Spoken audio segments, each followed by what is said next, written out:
Hello, Art of Product listeners. I'm your host, Derrick Reimer, and today I have a special episode for you in lieu of our normal format. Ben is out of town on a retreat with his co-founders. I've been heads down building Level, and so today I bring you an episode from the Startups for the Rest of Us podcast feed.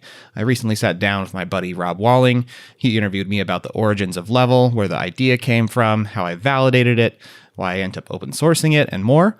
So it was a fun episode. I hope you enjoy it. And we'll be back next week with our regularly scheduled shenanigans.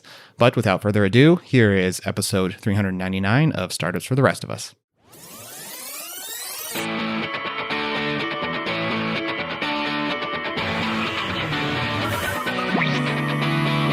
Welcome to Startups for the Rest of Us, the podcast that helps developers, designers, and entrepreneurs be awesome at building, launching, and growing software products, whether you've built your first product or you're just thinking about it. I'm Rob. I'm Derrick. And we're here to share our experiences to help you avoid the same mistakes we've made. So where this week, sir? Well, I am deep in the process right now of building out some mock-ups of my new app called Level to hopefully get some more concrete things in front of some of my early access list folks.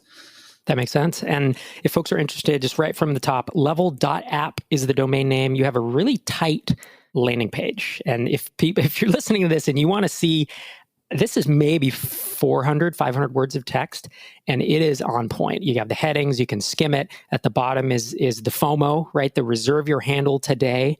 You can claim a little slice of real estate on level.app. And then you have the social proof, right? 3,542 people who have reserved their handle, including me. And so if your name is Rob, I'm sorry, but I got level.app/Rob. How's the landing page working for you? It's working really well. And that is actually a live query now showing the current count. And so, yeah, it worked surprisingly well. I wasn't sure exactly what to expect when I first built that, but I figured that people would want to, like, the scarcity play would be effective. And I had a few conversations with folks at MicroConf too about this, and I saw their eyes light up and they're like, ooh, yeah, make sure to let me know before you do that. So I was like, that's when you know you're onto something, right? This is a good sign. Like, they can appreciate it from a marketing ploy. And then they're like this kind of instinct of like, by the way, I really want to know when you do that so I can get mine. So, Yep. And for those listening, if you don't know what Level is, it's an alternative to real-time chat designed for the software development workflow. So I just pulled that right from your landing page, but it's essentially, ostensibly a competitor to Slack, but a much less interruptive experience, right? More asynchronous, not the blinking red dot, or I guess it's not blinking in Slack, but that everything's synchronous by default, right, in Slack. And you're going for the opposite in essence. And this stems from... Yeah, from really my experience with Slack. My first time using Slack was with Drip when we were a team of like 2 or 3, and it was not painful at all at that stage. But gradually, as our team size grew, it started to get a little bit more cumbersome. And then I remember actually the first time I was in a quote unquote big Slack team was in our building back in Fresno. And that was like an early warning that, I think this maybe doesn't scale so well as your team grows. The building chat was full of just folks tossing around various pieces of information, most of them not urgent, but often pushed through with an @channel or an @here. Hey, there's some cookies in the kitchen, and it's like, did I really need to get pulled out of flow to hear that piece of information? And so that was like an early sign that, like, wow, Slack seems kind of broken, especially when there's a lot of people chatting back and forth. And then that experience was reinforced after we were acquired by Lead Pages, and we kind of joined the broader company-wide chat, and there was about 150 people in there, and a really similar experience where, a lot of well-intentioned people who weren't trying to interrupt each other, but the tool just kind of failed us in essence and made it really hard not to accidentally interrupt people's flow. So Level is really kind of a reaction to that problem. And I just observed this over the course of years, and I just couldn't get it out of my head. So now I'm building my take at a solution. Yep. And you wrote a manifesto a few months back and you published it on your blog, derrickreimer.com. I see now you've republished it at level.app/manifesto. And in essence, you're talking about, you're kind of describing the pain points you've just just indicated, right, of the interruptive stuff and your story. Yeah. So the manifesto was kind of step one, actually, for introducing the idea to the world. And I didn't really waste any time after, kind of moving on from Drip. I think I published it on my last day at Drip is when it kind of soft launched. And then the following Monday, I really did a big push of the manifesto. So I was sort of itching to get this out into the world. Yeah, that promotion was probably, I think it worked really well because it sort of made a splash. It made a bold statement, and I was able to gather quite a few email addresses off of that. I think it was maybe 300 to 400 within the first couple of days. And so that kind of gave me a nice launching pad of folks to start engaging with. And, obviously people sharing it around on social helped too. And so I think that was a really effective strategy for kind of making the first intro to the world. Yeah. And I know you had kind of been noodling on it for a while, just in the background in your head. And because we were faced with kind of the limitations of Slack every day, working on the Drip team. And you left Drip in, was it February of this year? Or was it March? I guess, is it like 3 or 4 months ago? Yeah, 3 or 4 months ago, beginning of March. Yeah. Yeah. I guess that's the more important thing for someone who's listening to this 2 years from now. They don't care what month it is, right? Yeah, and you hit the ground running. And when you published the manifesto, I remember you wrote it up in a Google Doc, and then you had a couple friends come in and edit and make suggestions and all that stuff. And then you published. And was it Twitter that gave you most of your signups, or what do you remember being? Because I remember it didn't go up in Hacker News, right? It got a few or something, but it didn't make it to the front page, which I was frankly surprised by. But what was how do you think you got those 300 or 400 signups for someone else who's thinking about doing it?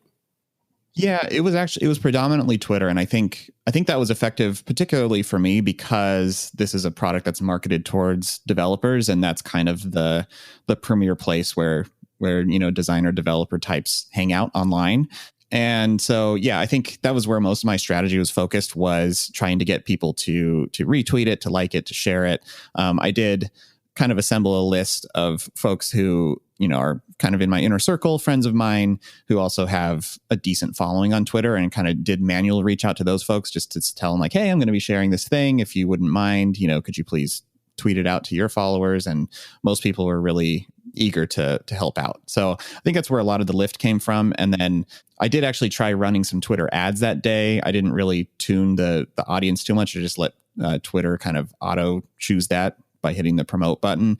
And that drove probably 30% of the impressions for it, but like zero activity. So I would say a majority. Geez. Yeah. I think I put in like maybe $100 into that just to see, is this going to help provide any additional lift? So I think a majority of it was really organic shares on social. I also emailed my own personal newsletter list, which was pretty small, just like a couple hundred folks on there at the time. And, that I think generated some shares off of that as well. Yeah, I could imagine that. I remember there were some comments, I think it was on Twitter, but my favorite comments are always the ones that completely miss the point of an article. Like I would spend 8 hours writing something, right? And I know you spent a lot of time writing this. And then you have one sentence that has something that is debatably maybe factual, and someone like rips into that, and you're like, dude, that has nothing to do with the point. And there was one of these sentences you're talking about. Yeah, once we started using Slack, it was great. And, this is not news now, but 5 years ago, it was pretty groundbreaking. And there was someone like, well, 12 years ago or 15 years ago, I was using IRC. And it's like, well, that's not really the point. And it's like my experience versus like, what are we even talking about, right? Did you have much of that, or was it the minority? It was very much the minority, but yeah, I think it was on Reddit actually. And maybe I sort of like attracted some of that flaming because I did post my own manifesto on there, which I know is a little bit, against kind of the way you're supposed to use the service. But I was like, what the heck? I'll just post it in the developer subreddit or whatever. And yeah, some people took issue with the timing of when chat was invented. And like the whole notion of like arguing that this whole argument is invalid because I got the year wrong on when it came to the forefront was just kind of laughable. Yeah, it is what it is. Luckily, that tends to be the minority thing, but it does always sidetrack. That's actually one reason that I completely disabled comments on my blog. I got tired of those conversations going on, and there were good comments, and then just the ones that were, irritating or ill-informed or just obviously looking to nitpick stuff, and it was like, that's just not helpful. So that's been my own personal journey with that. Cool. So you posted the manifesto, you got a few hundred emails, and you're on the Art of Product podcast with Ben Orenstein, a mutual friend of ours. And you've been, talking about your process through that. So I'm sure that has helped get other developers interested in what you're up to and probably slowly built your list over time. Once you had that list, what were your next steps? Because I know that you and I had talked about this a while back, and it was like, this is a very ambitious project, and it's either going to be awesome or you're just going to get smoked by Slack. They're just going to stomp you or not even notice you, and no one's going to switch because of the high switching costs. So it's one or the other, and you're fully aware of that up front. So what were your early steps of kind of trying to validate the idea a bit more, than just positing, hey, I can build a better Slack? And it's like, okay, step 2 is, what were you up to next? Yeah, so I was definitely leery of making the classic mistake of taking a little bit of early indication that we're onto something and just kind of running with it and not talking to anybody, which is, a mistake that I've made before in the past and so many folks do. So I really wanted to err on the side of having too many conversations with people to try to, suss out, am I on the right track with this? And is this actually going to, sell well in the market? And so I think it was within a few weeks after launching the manifesto, I sent an email out to the list, and I decided to email the entire list, which looking back was probably should have started with a smaller slice just to gauge what the response rate would be. But I basically emailed out and said, hey, thanks so much for signing up. I want to have a conversation with you and hear more about what your pain points have been with real-time chat in the workplace. And at this point, I'm not trying to propose any solution to you beyond what I'm kind of alluding to in the manifesto. And I really just want to hear what particularly about real-time chat isn't working for you enough that you gave me your email address. And so I sent this out, and I sent a Calendly link with that so that people could book a 20-minute slot on my calendar. And I kind of reserved it to afternoons only, thankfully, to reserve the mornings for productive time. And I think I got around 40 people booking time on my calendar. So that's both really good news and also like, oops. Yeah. Because what were they, 20 minutes each? So it's like, or 30 minutes? Yeah, 20 minutes each. Yep. I'm trying to do that math quick. What was that? 16 hours? Something like that. Yeah. It was 15 hours or something. It turned out to be basically 3.5 to 4 weeks of afternoons booked pretty solid. Yeah. Yeah. So, I mean, that was, at first I was like, oh boy, this is a lot. But I think at the time it's early enough. I'm like, this is probably where my time is best spent, is just, talking to people and hearing in their words what problems they're having. And that did help guide sort of the way I thought about the product. It, I would say, influenced where I thought the biggest emphasis should be on. Like, I wasn't sure if the emphasis should be on, reducing interruptions or just organizing content better, or should it be focused around really optimizing for asynchronous? Like, where are the pain points actually? And so it helped clarify my thinking. I think, one of the things that we've talked about a lot that helped in the early days of Drip was just getting feedback from people and looking for patterns. Like, what are the things that we're hearing over and over again? And those are likely to be, things that we should be paying attention to.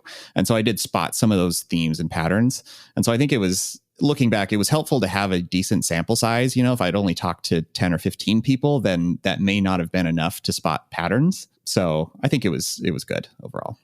Yeah. I know it was a lot of time, but it seems like you were learning quite a bit as you were going. And at that time, you didn't have any mock-ups, right? I mean, you really were just talking through how would this sound, or how would you use this, or that kind of stuff. Yeah, it was mostly I tried hard not to actually tip my hand on what I was thinking. I just wanted to hear like unbiased people's take on, like, if there's one thing I could change about Slack, or, I ask questions like, do you use Slack threads and what do you think about them? Or do you use search heavily in Slack? Just to kind of get an idea of like, how much are people relying on the tool to be their source of their repository of historical information versus how much is just ephemeral conversations that get transferred into project management tools. So there's a lot of things I was just trying to learn and suss out from people without tipping my hand too much on my thoughts of a solution. Right. And In the back of your mind, obviously you know that you need some kind of differentiation, like pretty strong differentiation from Slack, because everyone's going to immediately compare you to Slack. And when one thing you've chosen is to niche down to developers, right? And you know that interruptions piss developers off. I mean, it breaks your flow. You and I have experienced this firsthand. As our development team grew, I used to tell people, snooze your Slack for 2 hours, do not disturb it during this time, just try to get focus so that we can continue to ship code at high velocity. So you have that, but there was one other thing that early on you made a decision to do that is potentially risky, but it's another differentiator. You want to talk a little bit about that? Sure.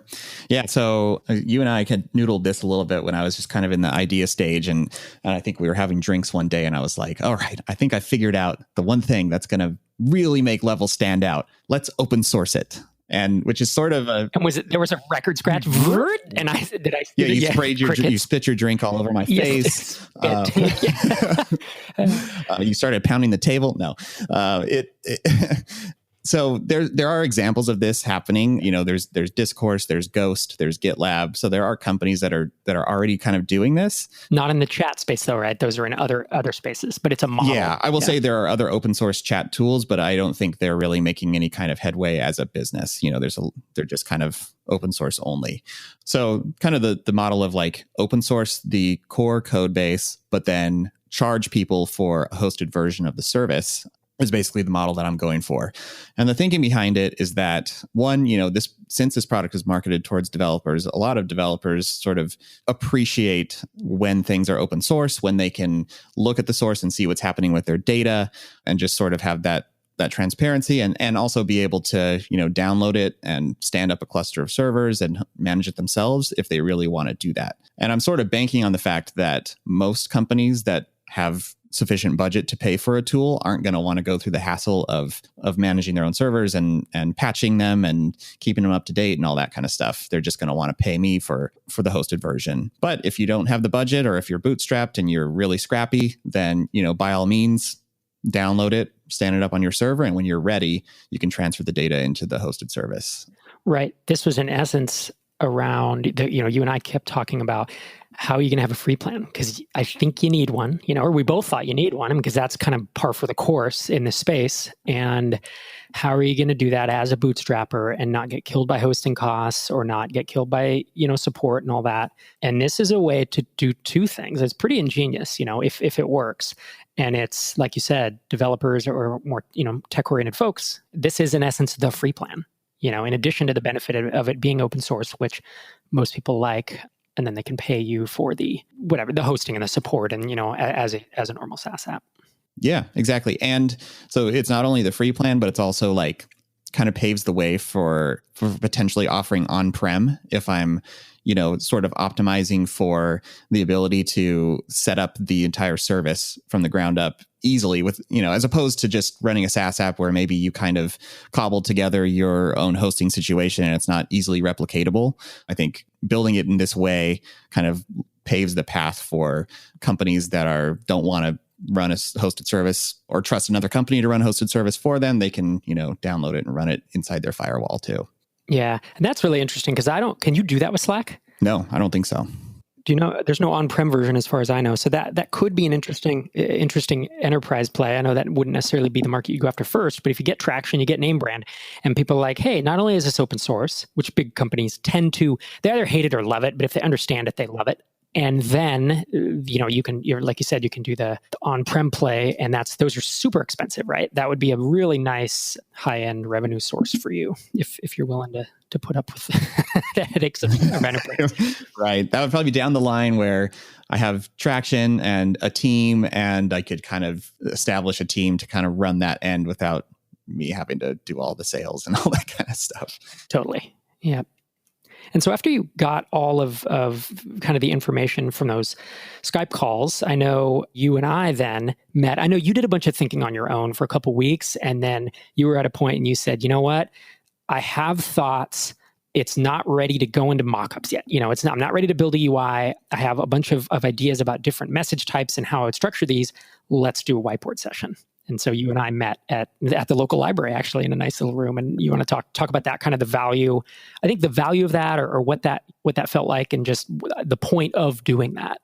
Yeah. So I think a lot of times there are these key points when you're designing products where it's like there's a lot of information scattered about, and kind of coalescing that information into something actually tangible it's hard to hold that all in one person's head, I feel like. And, I tried doing a little bit of solo whiteboarding, and I jotted down in a notebook, and I probably could have arrived at similar conclusions, but I think it would have taken a lot longer, and probably wouldn't have been quite as crisp and clear. So we whiteboarded for probably hour and a half, 2 hours. And I think we came away with some really concrete takeaways. And it kind of started with like, okay, I have all these types of messages that people send in Slack. There's water cooler type chat. There's people showing their work. There's people announcing things to their team. There's synchronous discussions, maybe around an incident or something happening in production where we're needing to go back and forth quickly. And there's like people requesting something from someone else, or maybe things blocking their work. And so I had like this long list of things, and I was like, okay, I need to kind of build up like, what's similar about these? What's different? How will the application know what type of message? Do I need to ask the user to tell the app what type of message this is, or can we infer it? And then how does this translate into priority and notifications? And so it was sort of like a really central piece of the application. And I felt like, I couldn't just start designing UI, because it all kind of hinges on how each of these types of messages is treated. And so I think this was a really good candidate for whiteboarding. And yeah, I felt kind of like we reignited some of the magic from the drip days, it was really fun too, and motivating. So like, I would say like, even if people out there if you're a solo founder, I think it can be really valuable to find a friend that you have good rapport with and can, kind of brainstorm with and bounce ideas off of, and just get their kind of two brains thinking about the problem. It can often lead to a really great result in the end.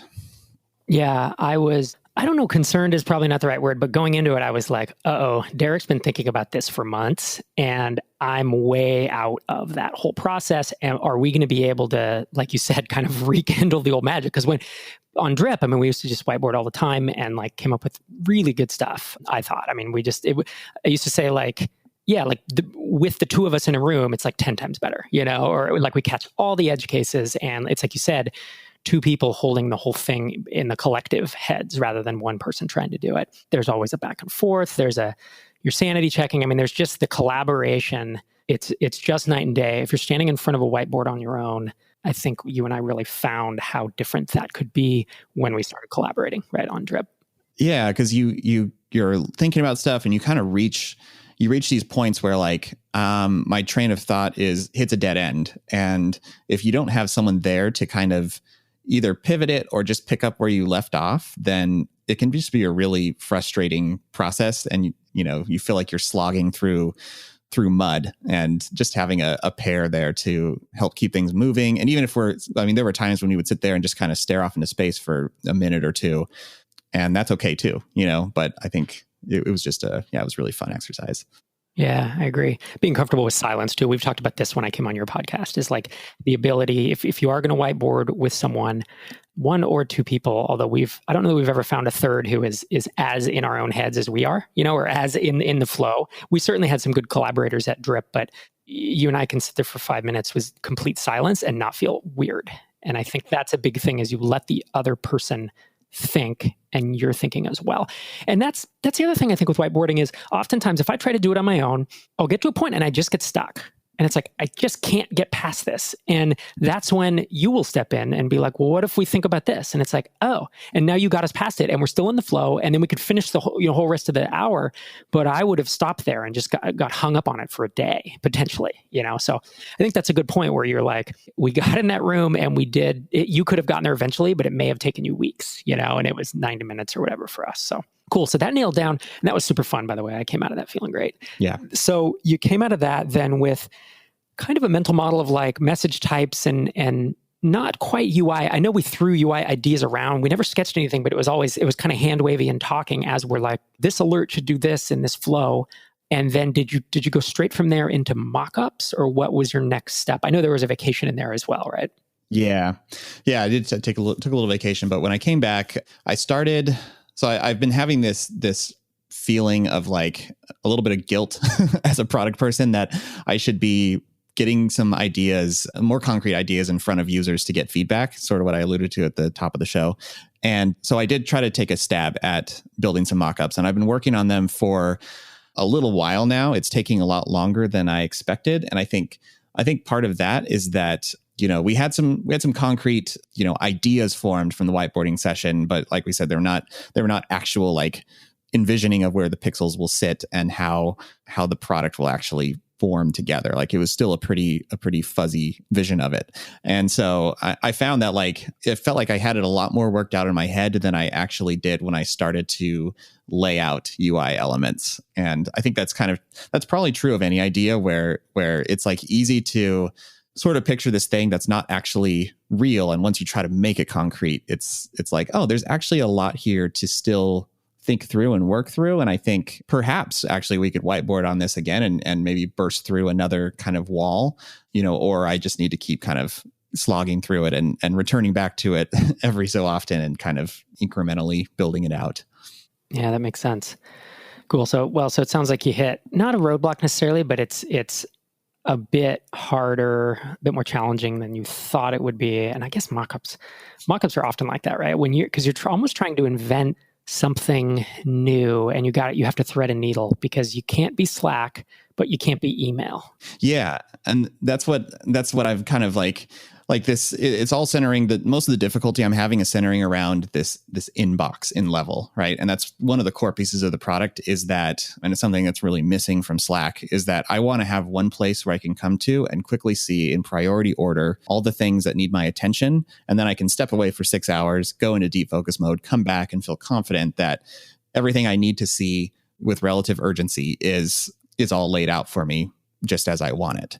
And once you start kind of exploring like, well, what happens when there's 100 messages posted in this group and 50 in this group? And like, how does the inbox mutate over time so that things don't become overwhelming and it doesn't devolve into kind of the email inbox mess that so many people experience, and how can I actually make good on the promise that I am threading the needle well between email and chat? And I think there's actually, I think once I overcome this, it's going to be hopefully something really good and is really going to resonate with people. But until then, I don't feel like I can just start showing these theoretical mock-ups where I just kind of hand wavy say like, oh, and it'll be always manageable for you. Like I want to give some proof that I'm actually onto something, some framework or some methodology for categorizing and organizing these messages.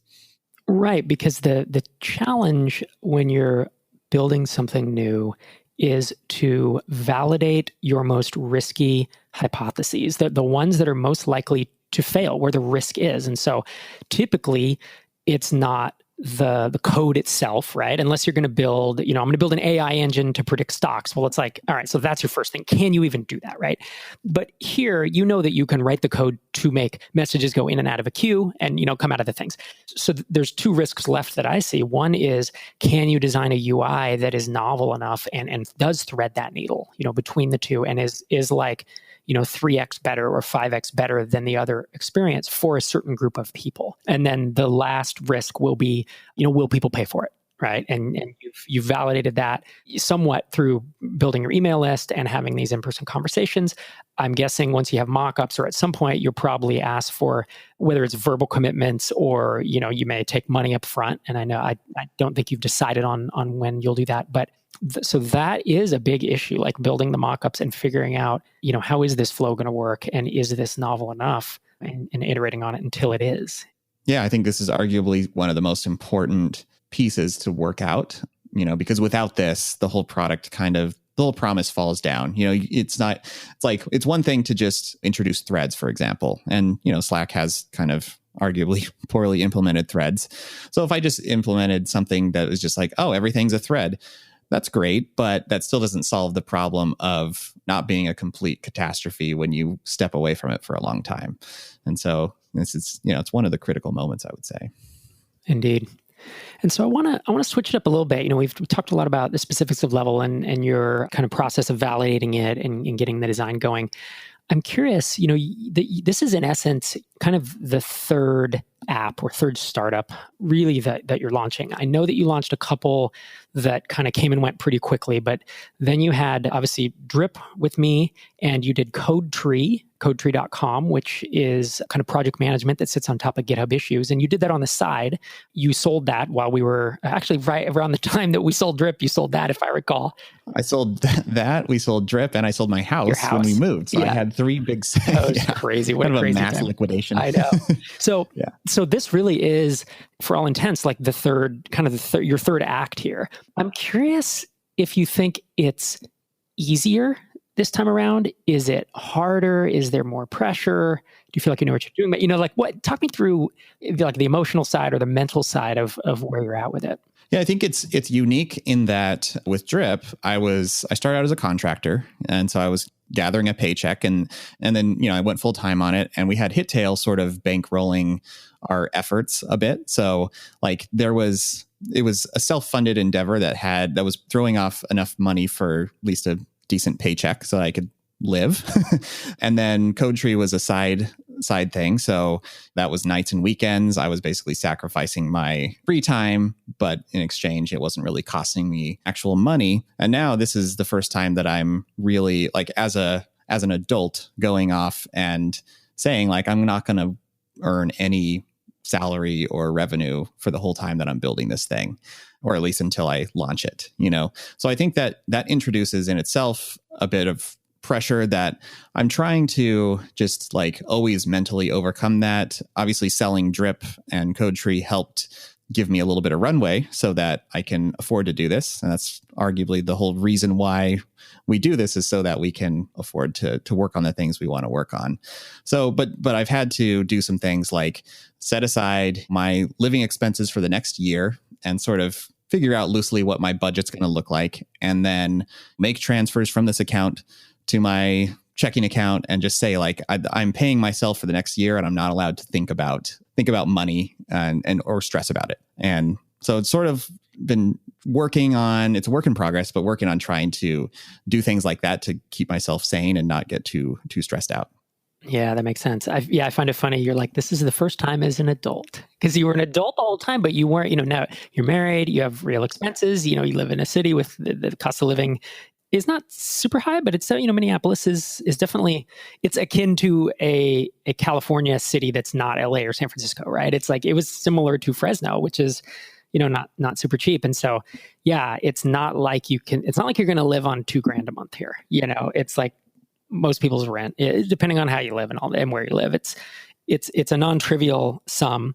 So I'm glad you did that. I know that you were stressed early on, about kind of burning some cash. And as you said, the exits, the two exits you have helped bolster that. But I think your wife also distinctly gave you permission, huh? She kind of forced you. She did. Yeah. She was like, you need to do this. You earned this. Is that the phrasing? There was something like that. Like, that's why you did these other ones. Exactly. This is not the time now to say like, oh, I don't know, maybe I should keep a job and do this nights and weekends. And she's like, no. This is the whole reason why you sell companies. And I think has a lot of wisdom in that. Yeah, I would agree. Well, cool, sir. Thanks for joining me today while Mike is out of town, filling in our 399th episode. Oh my gosh, you're one off from 400. Isn't that crazy? We got to figure something out to do that's like a big bang. Not just Mike and I talking about 5 ways to market your app or something. Like, can we do something different? Yeah. We are the worst at that. We've looked back and it's like, I think 300, we may have just done a normal episode. And it's like, that's kind of a shame. Yeah. You got to take these milestones and squeeze some juice out of them. Yep. Celebrate them a bit. Yep. Cool, sir. Well, if folks want to keep up with you, they can hit level.app. Yep. And then derrickreimer.com. That's where you blog now and again about your experience. And you're building Level for developers out there. You're building it in Elixir. Yep. Is that right? And Phoenix? Elixir. Phoenix is the web framework. The web in framework. Elixir. Yep. It's kind of the Rails of Elixir. And then GraphQL? GraphQL is the API layer. And then Elm on the front end. So that Elm kind of translates into JavaScript. So it's a very shiny new tech stack for me. Mm-hmm. But I'm having a lot of fun building in it. And I think for most people. Yeah. Yeah. For most people, it's kind of, I mean, it's fairly proven technology, but still on the newer side. And so, and I feel it's really exciting. It's predominantly centered around functional programming languages. Elixir and Elm are both functional. So it's a bit different from what I've been doing. I've been writing Ruby for the past, 8 years. But yeah, having a lot of fun for it. And I'm hoping that the level code base can be a good example of like a full scale SaaS application that's kind of out there in the world for people to reference.